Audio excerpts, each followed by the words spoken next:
Who have you got on the cover this weekend, Kelly? Well, do you want a little exclusive? Yeah. Woo! We've got our favourite, JoJo Siwa. Oh, wow. So She looks amazing. That styling. It's giving Calvin Klein. I would isn't not it? have known that was JoJo. Her I think hair that's a looks compliment. Incredible. I'm going to woo. Who needs Sydney Sweeney for American Eagle when you've Oh my got God, JoJo like, Siwa? this should be, like, Levi, sign her up. Like, she looks so good. So I saw Chris yesterday. We were at a Coral Golf Day and Chris and me were catching up and I was like, would you like a little sneaky peek? No one's seen this. I showed him, he's like, oh my God, she looks so fit. And he's like, look at her hair. So very much seal of approval from Chris. Little exclusive from the chat. She basically says that she totally gets why people think their relationship is fake because it is so perfect. She's like, I would think it's fake. It's too good to be true, but it's real. Do you know what I think is really interesting about what you've just told us? Huh. I don't think I've ever heard Chris describe anyone in those ways before. Oh, he is so smitten. Like, Yeah. so smitten. And just like really like, was looking at the pictures like, oh, can you send it to me? I want to text her. And like. He's going to put it as a screensaver, isn't he? Oh, I hope he does. And what I loved about it is like, she is so like, she just loves like being in the magazines. You know, Chris was telling me like, he was saying that when she was in The Sun with Jack a couple of weeks ago, I know you did an exclusive. He was like, I was down the newsstand. She's like, have you got me the paper yet? And he was buying a big pile of Suns because all her family in America want to see all the British press. I have to, straight after this, go and post 5 copies of this to America for her mummy and her auntie and uncle and everybody else. But yeah, she's like, it's a really good read this weekend. She talks all about her ex-girlfriend. She talks about the fact that Chris is going to be a groomsman at her brother's wedding. Wow. She talks about her own wedding. You know, ring-a-ding-ding, it could be coming. Speaking of weddings and someone I think you're going to need on your cover, Love Island, Tom Clare and Molly Smith this morning. Oh, breaking news, yeah. I was so excited.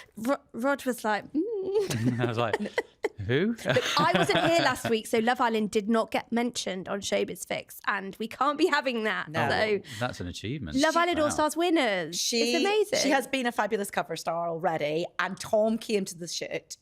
Very attractive, very tall. He's 6'5", and she was really just smitten. And she was like, "I've always wanted this." And she was on the show, and she dated Callum, and they were together for 3 or 4 years. And I remember seeing them on Love Island After Sun, and they were like, "What's coming up for you?" And she was like, "Ring," and he was like, "No," and they broke up quite soon after that. She's always wanted to be a wifey, and I'm just so happy that. Have you seen The Ring as well? The Ring is big. It's like rivaling Taylor's. It's big.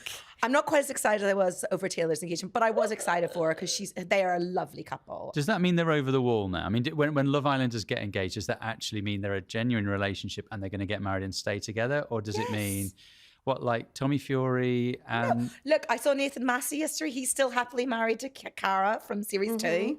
Olivia and Alex, they've had baby number 2. You know? I was just going to say, over the wall is not Love Island terminology either. Oh, right. Okay.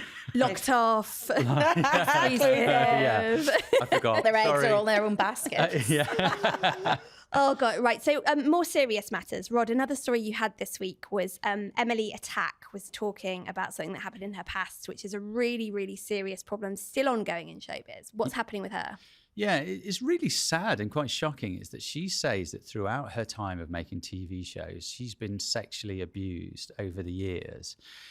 And she sort of diluted it by not being too specific, but she said that it was during the course of making these shows, but also at rap parties and things like that. But the important thing was that this was within the context of talking about intimacy coordinators on shows, and she was saying it's a great thing. Now, what she seemed to be saying as well was that during the course of making sex scenes or scenes of any kind of sexual nature, she basically was assaulted, which is incredibly disturbing because you think to yourself, well, has this been happening to women for years?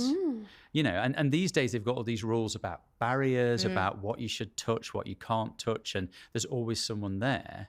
And she seems to be saying that that hasn't happened with her, and she considers herself to have been sexually abused. Now, if you think about it, that must have gone on for years and years. And of course, women are going to be on the receiving end of that more than men. I mean, what do you two think about this? I mean, do you think that intimacy coordinators are like a revolutionary thing that should have been there for years, or?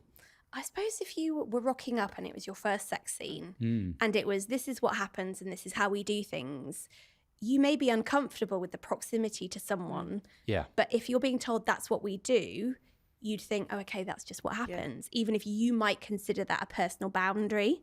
And I guess that sounds like what's happening here. Yeah, 100%. I think it's a generational thing as well, because Jilly Cooper, who wrote Rivals and has been adapted for Disney, and Emily is on that. Now, Emily says that now they've got loads of intimacy coordinators, and that's great. But Jilly Cooper herself was kind of bemused by all these intimacy coordinators and was like, you just turn up to set and you get on with it. But that's exactly the attitude that's probably been exploited in the past by some dodgy characters to go, oh, well, I'm just filming a sex scene. It's not actually sexual. Well, you tell that to the women that feel like they're on the receiving end of that attention. I mean, sometimes in Fabulous, we have done women topless, and we have a sort of procedure, because there's a lot of men that work at Fabulous, but if that's going to happen, we sort of closed on the set bit and we asked people to leave. I remember doing Ekin Sue when she came out of Love Island. We did her topless. She sort of stood like this. Was that the one with Davide? That was with Davide. We did her topless, but we sort of had, like, they were both topless, and we sort of asked people to leave so she was comfortable. And I think that sort of thing. But I imagine we've heard over the times of people doing sort of modeling and being, oh, take your top off, can you do this? So it does sound like, and if you're a young actress, as Emily was, I think she was probably in her teens when she started, maybe early 20s. Yeah. You don't want to cause a fuss. You don't want to be like, oh, I don't want to do this, especially if you're not known. So maybe the intimacy coordinator is a good idea. I mean, it's always the actresses who are bigging them up and saying this is great. So it seems like it's a good thing in that respect. Although there was an incident a while ago with Gwyneth Paltrow where she was doing a sex scene, I think with Timothée Chalamet, and the intimacy coordinator was sort of in their space, and she told the intimacy coordinator to back off. Now, I don't think that was necessarily a critical thing, but it was very much a case of this is something that they're going to have to navigate, because you need to be able to do sex scenes still, and maybe there's a way of doing them, but having an intimacy coordinator there might inhibit that as well. So it's a tricky one. I think Emily acknowledges that, and she wants to now do a documentary exploring this, and there's going to be all sorts of issues that she'll tackle in that, I think. It sounds like it's almost that they feel that the intimacy coordinator gives them a voice to air their personal boundary. So Gwyneth there, she felt okay. But Emily, for example, didn't. So agreed. And again, Gwyneth is a more mature, seasoned, experienced actress, and she can do that. But if you're 22 and starting out, tricky stuff.